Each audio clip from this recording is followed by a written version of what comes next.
দর্শক, এম খান 7 লঞ্চ বরিশাল থেকে আজ ঢাকার উদ্দেশ্যে ছেড়ে যাবে ঠিক রাত 9টা থেকে 9টা 15 মিনিটের মধ্যে। আজকে 3 অক্টোবর, রোজ শুক্রবার, পূজার পরে যারা ছুটির শেষে ঢাকার উদ্দেশ্যে যাবে তাদের জন্য আজ বরিশাল ঘাটে বেশ কয়েকটি লঞ্চ আছে। আমরা দেখতে পাচ্ছি বেশ কয়েকটি লঞ্চ আছে, তার মধ্যে হচ্ছে এম খান 7 লঞ্চ একেবারে শেষের দিকে। আজকে এম খানে যারা যাবেন তারা অবশ্যই দ্রুত চলে আসবেন। এই লঞ্চটিতে কেবিন অলরেডি শেষ হয়েছে, কোনো কেবিন পাবেন না, তবে যারা ডেকে যাবেন তারা অবশ্যই আগেভাগে চলে আসবেন,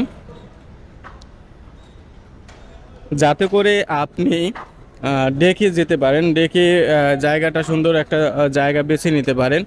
কারণ হচ্ছে আজকে যেহেতু অনেক যাত্রী হবে, আপনার ডেকের জায়গা আপনি নাও পেতে পারেন। তো এর জন্য হচ্ছে আমি বলবো আগেভাগে চলে আসবেন। আর স্টাফ কেবিন নিতে পারবেন, স্টাফ কেবিন এখনও আছে, তবে স্টাফ কেবিন অন্যান্য লঞ্চে বেশি টাকা ভাড়া চাইলেও শুধু এম খানে বেশি টাকা চাইবে না। মালিক পক্ষ একটা নির্ধারণ করে দিয়েছে, ওই টাকার মধ্যেই স্টাফরা আপনাদেরকে স্টাফ কেবিন দিতে পারবে, তার থেকে বেশি নিতে পারবে না। এর জন্য বলবো যে আপনি এম খানে যারা যাবেন তাড়াতাড়ি চলে আসবেন। অন্যান্য লঞ্চে যারা যাবেন তারাও আসবেন, আমি অন্যান্য লঞ্চের ভিডিও আলাদা করে দিচ্ছি, আপনারা দেখে নেবেন।